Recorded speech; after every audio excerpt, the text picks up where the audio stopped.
Hi, Chris. Hey. Chris is back, which means that we have the blindfolds. Have I been blindfolded before in this think, game? haven't we? No. Or maybe it was Jesse. Maybe it I don't was. know. Yeah. Whenever I bring someone, I like to blindfold them. Okay. You're going to blindfold me today, And though. I'm going to make ears behind you like I usually do. Okay. But more than that, we're going to talk about something that's really beneficial when you are developing your musicality. We're going to talk about where the music goes when it comes out, where it comes from, what it travels through, and it's going to help everyone, I think. First, this backing track we're jamming on. Yeah. You guys can get that for free. It's super simple. On the top line of the video description, there's a link that'll take you to a sign-up page that will give you access to all the videos and all the assets for free. So keep that link handy. Check out this video for now, and then at the end, you can download those tracks. All right, we're talking about the flow of music. Right. Where does inspiration come from? Yes. Okay. Where it goes and all of that. And you've heard the saying, tones is in the finger. Uh-huh. That's kind of what triggered the idea. Uh-huh.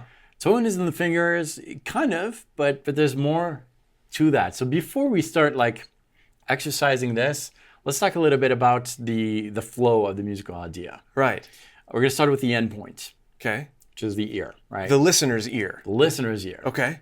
So if I play this, you guys are the receptacle of that source. What comes before that?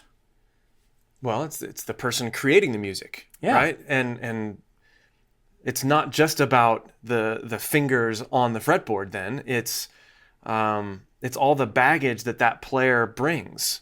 It's Yes. all the knowledge that player brings, the experiences, both musically and non-musically, that culminate in that musical expression. Well, that's what it should be. That's right? what it should be, yeah. But I think a lot of times we, as players, we don't think about communicating something to that ear, to that listener. At the end, we think about I'm playing this scale, or I'm playing this lick, I'm doing this in a way that seems right.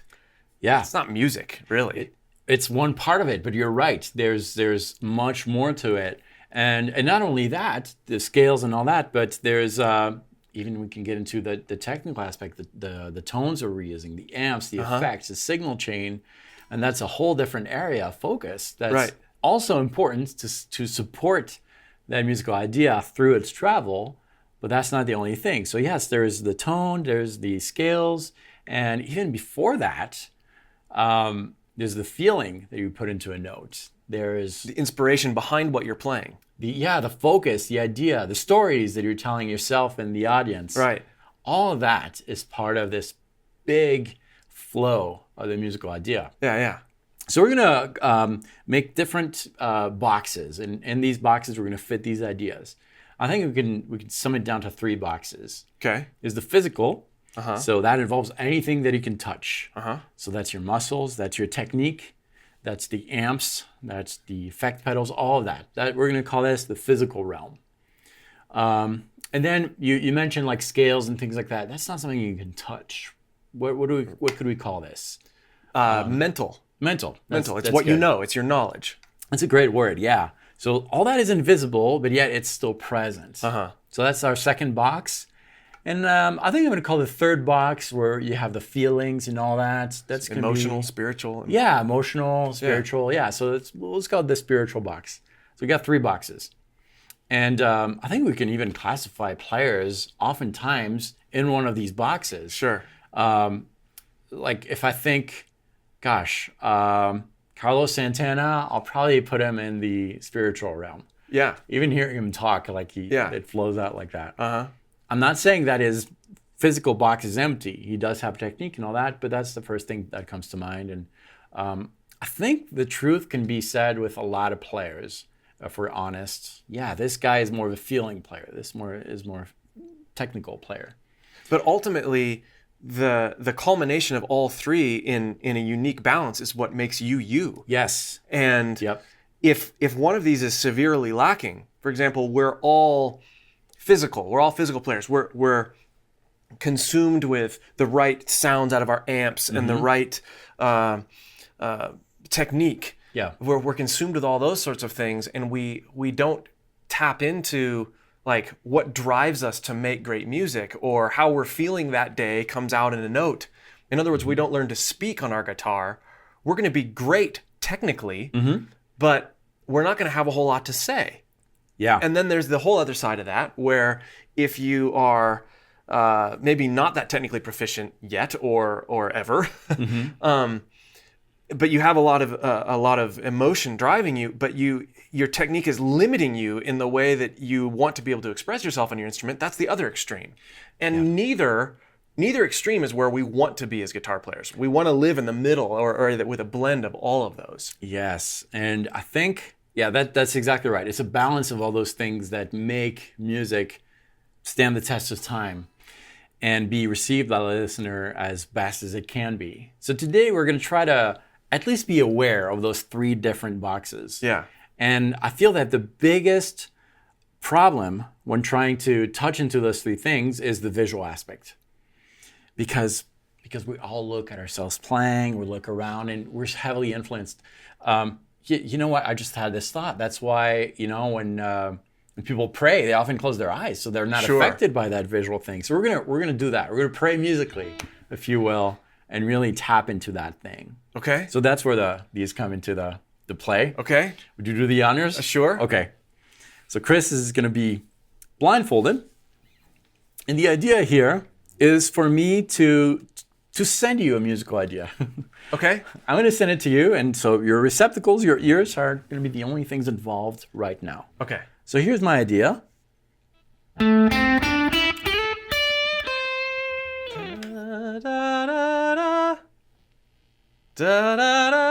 it again.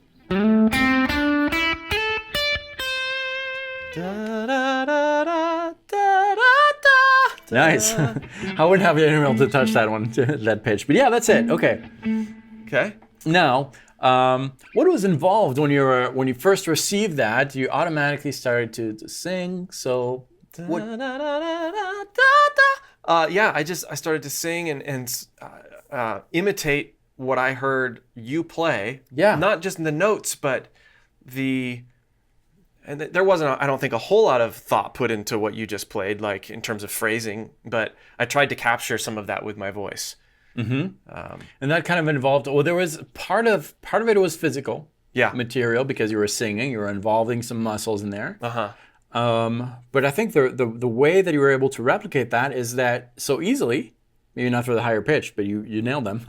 But there's part of the mental too involved here. Yeah. Now let's go back to the physical. I'm going to play it again and try to replicate that on your instrument. So here was the original idea that I played.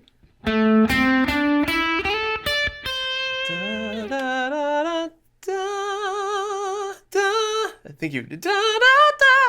That was it, yeah. Yep.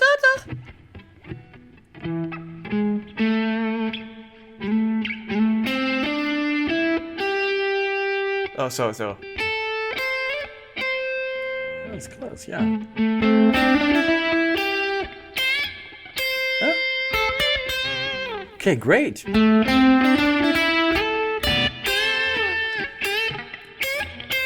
Yeah. So you're starting to get into interpretation a little bit, which is cool. Sure. Which is great. That was fairly fast to discover that lick. Yeah. Faster than, Well, we're grounded in the track. That was I felt like the same key as the track we were just jamming in. And this, I'm starting to associate this with a shape, even though I don't see it. That's that old faithful pentatonic position. Right. Yeah. And you've played it so many times that it's kind of comfortable with you. Sure. Let's dive deeper into the physical aspect here. Try to replicate this in a different zone of the fretboard. Same exact pitches, everything the same, but try to change positions. Great. Okay. Yeah. So you can take the blindfold off if you like. Yeah. So all your muscles, all your tendons, and all your finger memory, which you develop when you're practicing those licks, exercises, and sequences, and all that helped you get this idea on your fingers faster. Yeah. But that was a very good way, because you didn't have that visual aspect here to really connect with your finger memory and the physical aspect. No, it had to be done through the ear first. Exactly. Yes. Which kind of got this out of the way. Yeah. And that's exactly what we want. So that kind of touches slightly those two boxes, the physical and the mental, because the mental helped you. Okay, I heard that before. That's minor pentatonic. As soon as we use those terms, we're kind of in the theory realm, but maybe not the theory that most people think about. It's not like, okay, I'm going to heavily analyze this thing to understand what I can play over. It's more knowledge, like you were saying earlier. And there's that third box, the spiritual. We're going to talk a little bit about that. Mm-hmm. So the spiritual, that's where you have all your experiences, the feeling, the emotions. And this time I'm going to be blindfolded, and maybe you can walk me through tapping a little bit into that aspect of playing. Right. So I know the lick. So we got all the physical and all that out of the way. I know that it's pentatonic. So, and I played it before, so it's going to be fairly simple for me to see what I'm playing. You know, I just do this and I'm blindfolded. Now I can actually see. But in this case, we want to inject something. Like I'm going to impart something onto the lick that is. I'm blindfolded, so I'm gonna put something into the lick that is. It could be the same notes. But it's going to be in the form of phrasing, right? It's going to be in the form of something that is influenced by the way I feel. Mm-hmm. And so what I'm going to do is I'm going to play it. And then before you play it, I'm going to ask you to describe how the way I played that lick made you feel. Okay. So you want to put words to it, put emotions to it. Okay. It may not be the same exact thing that I intended, but it's going to make you feel a certain way. We want to think about it that way. And then only after that, you create an interpretation of what I played on the guitar. Okay, great. So we have, which are the notes, right? Mm-hmm.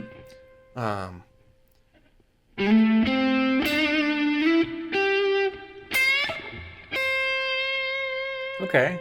I'm thinking uplifting is a word that comes to me.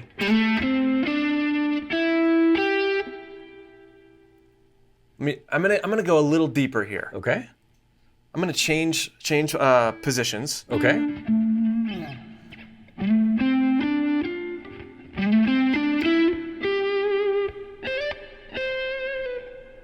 Okay. Mm-hmm.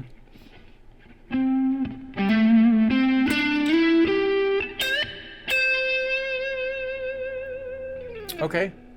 So the words that come to mind to me, and this is just my words, profound, uplifting still, I have this thing like it's coming up, and then I've got the highest point. Da, da. That's kind of the climax to me. Da, da. Now I'm going to surround it a bit more, right? So, okay.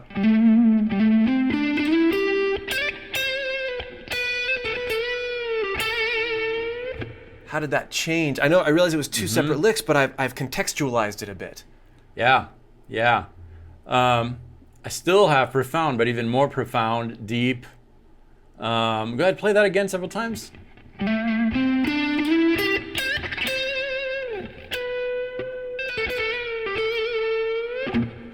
Yeah, kind of nostalgic almost. Okay. To me, that's what it sounds like. Yeah. And associating those words to that brings it context. I'm tapping into the story world, the emotional, and that's going to be very useful later on when I use this to my own playing. So you react to this. Yep. Sort of in form of conversation. We have our bedrock, and I've added a little bit of. Yeah. Now you take the same sort of lick, that same bedrock lick that we have, and you react to it emotionally without, you can't see. Right. Go for it. So on the instrument, right? Yeah.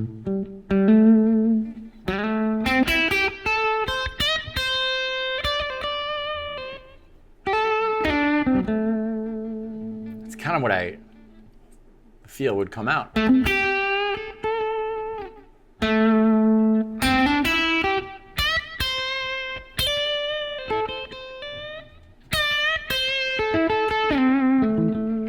because what you were playing was making me think of something profound, something nostalgic, something big but subtle that's coming out. That kind of made me play that way with a lot of nuances. Not every note was the same volume. Right. Some notes were quiet like this. And that kind of influenced the way I played. And that has nothing to do with, well, visual. That's bypassed. Nothing to do with, okay, I'm thinking scale-wise. No, none of that. And none of the, the technique is evolved, but that's not the main focus. It's more reacting to that. Yeah. I think what's interesting is when we bring in the track. You want to take the blindfold off? Yeah. So that's really good. So that we can go much deeper if we stay with that for a long time. But this is at least bringing awareness into those three types of boxes by bypassing the I, which often is just kind of like directing you in a path that you don't necessarily want to take. It allows you to have a more directly musical conversation. Yes. When you were reacting to what I was playing, having both known the lick, having put words to it first, it became less about, oh, we're playing in this pentatonic position and we're doing this exact thing with our instrument. Yeah. Well, with that, I think we don't even necessarily have to think about it if we do this long enough. We did it within the context of the video, but if we spend like 10 minutes on each of these boxes blindfolded and we get to a track, things are going to come out that probably wouldn't have come out with this locked onto the guitar. And particularly if we're thinking about it in terms of like sitting with the track, describing how the track makes us feel, describing how we feel about, what sort of things are we bringing in during the day? Insecurities, joys, fears. Yeah. How can we channel a simple, using a simple lick like that, how can we channel some of those things, some of those attributes of our day into what we're playing? Yeah. And you're right, by getting rid of the sight. So for this, what we ought to do, it may not be that pretty, but it'll certainly be meditative. Neither of us should look at our guitars while we're going back and forth and jamming over this again. Yeah. Okay, and let's see if we can bring out that original idea that I taught you. And you're right. Here's the track. Again, you guys can get it. Links below. Let's jam a little bit. Here we go.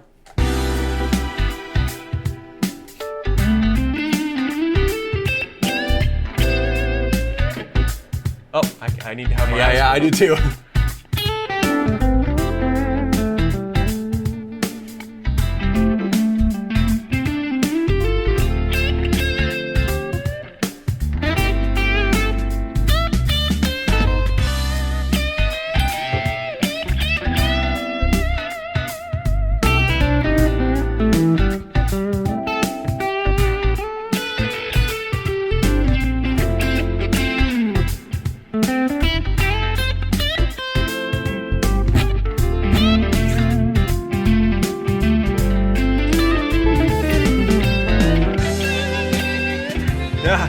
Nice.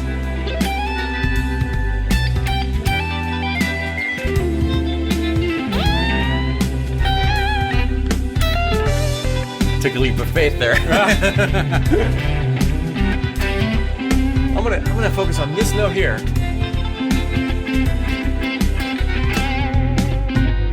Nice.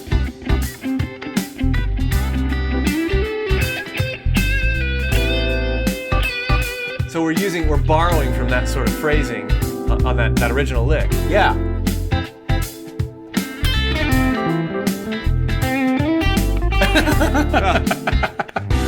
Sorry. You caught me.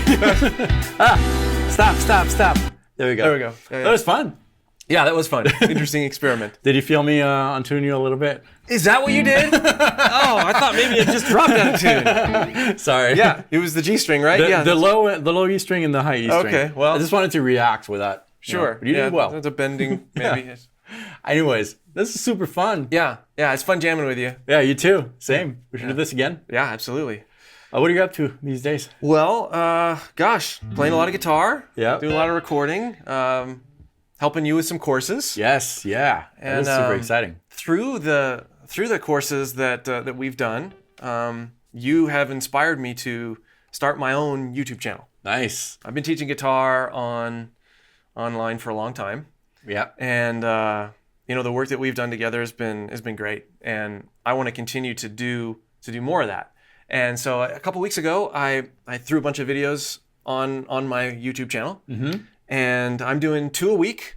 Cool. Aimed at guitar and with a bit more of a recording focus, also a vocal focus. Yeah. Helping people discover how to use their voice, both in terms of informing their guitar player or informing their guitar playing and singing, and then taking that and being creative in the art of recording and mixing and songwriting and arranging.